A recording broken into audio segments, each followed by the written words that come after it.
Hello guys, এটা হচ্ছে রবারের কষ।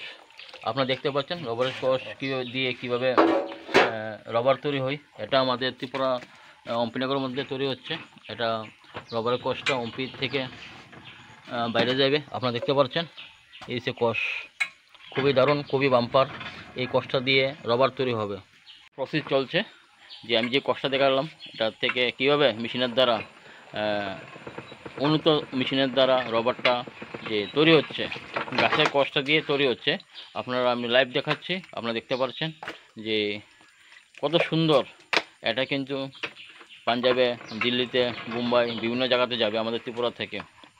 আমি আমাদের অম্পিনগর থেকে দেখাচ্ছি, আপনারা দেখতে পাচ্ছেন রবারটা কীভাবে প্রসেসিং করছে। খুবই দারুণ, খুবই সেরা।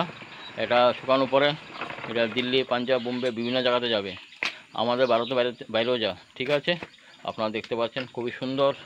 আই এম অজিত ব্রাটিস, অম্পি বাজার, সেরা। Thank you.